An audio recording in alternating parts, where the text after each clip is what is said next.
I thank the representative of Greece for this statement and now give the floor to the representative of Bolivarian Republic of Venezuela. Muchas gracias. Thank you very much, Mr. President. Before coming to the substance of our statement today, I think we need to make an institutional clarification.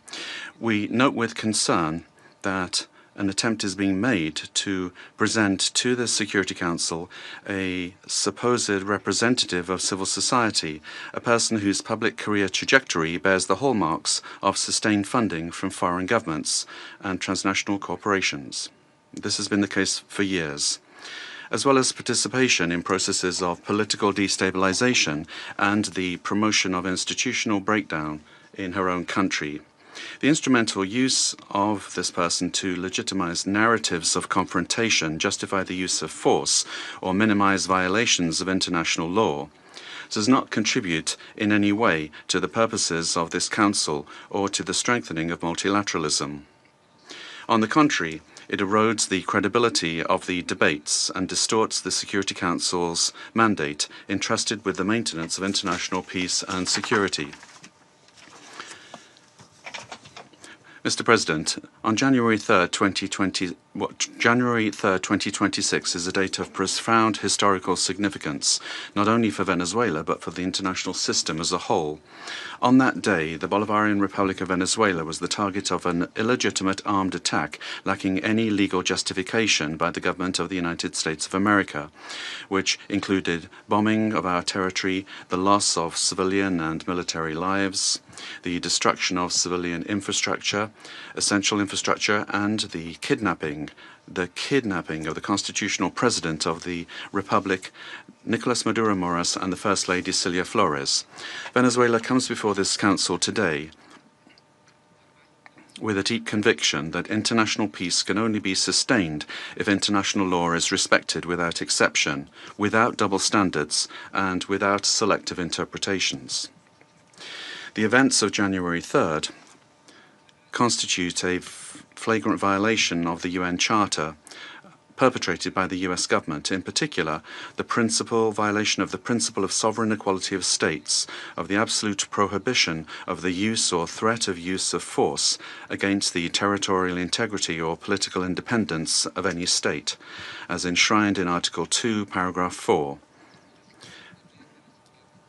and a violation of the duty to settle disputes by peaceful means. Similarly, these acts also seriously violate the Geneva Conventions and its protocols, as indiscriminate attacks were carried out against the civilian population and assets. International human rights law has also been violated, particularly the right to life, personal integrity, and security.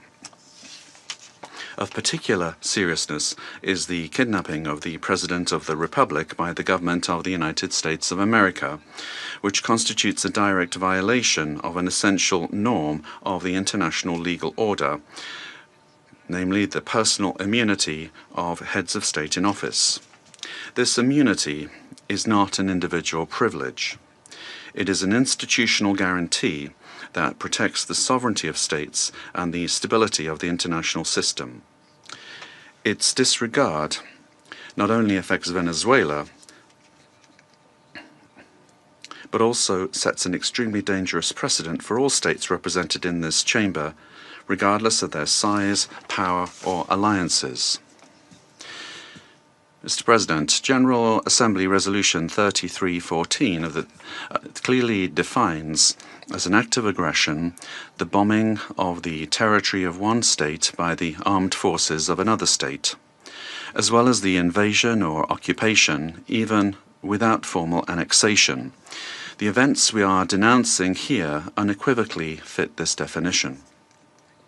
In 2004, the International Court of Justice affirmed that occupation exists when a state exercises effective control, even without formal annexation or the continuous presence of troops.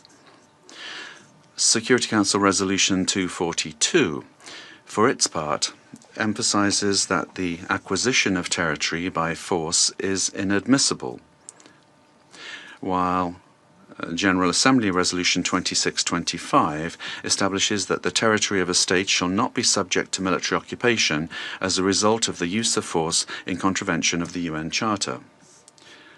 Allowing such acts to go without an effective answer would amount to normalizing the replacement of law by might, while eroding the very foundations of the collective security system.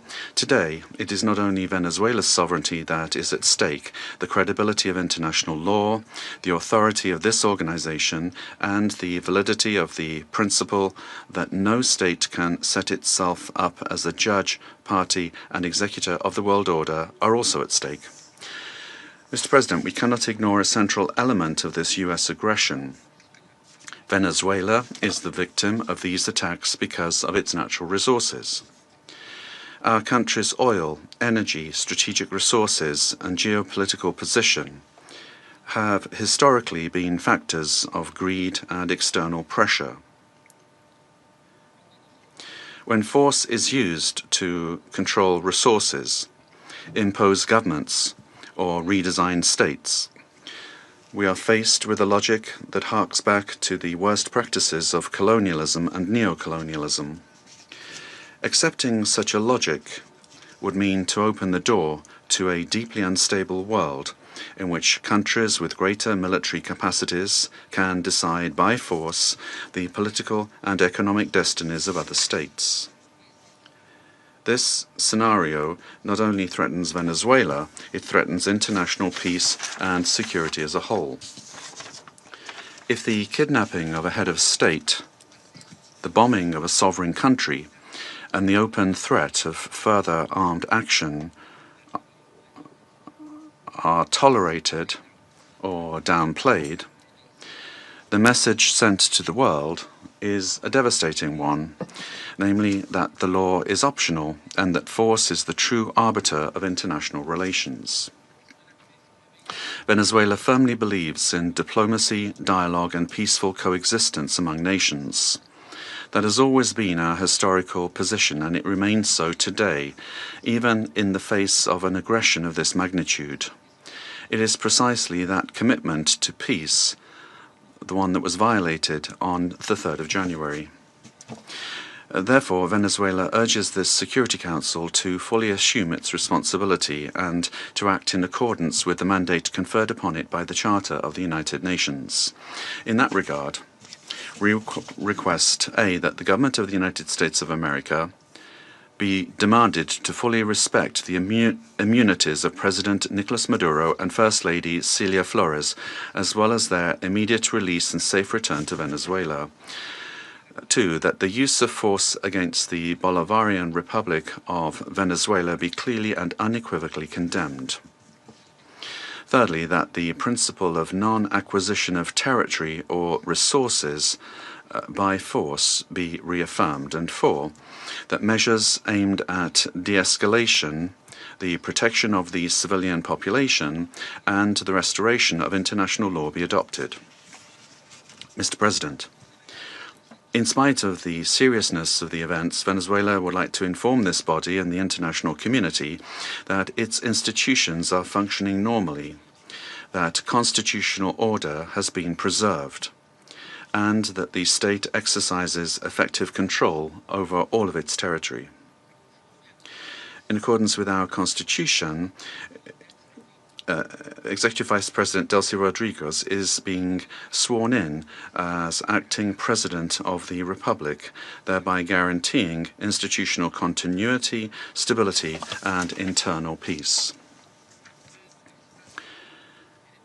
We wish to convey a message of serenity, confidence, and hope to the Venezuelan people.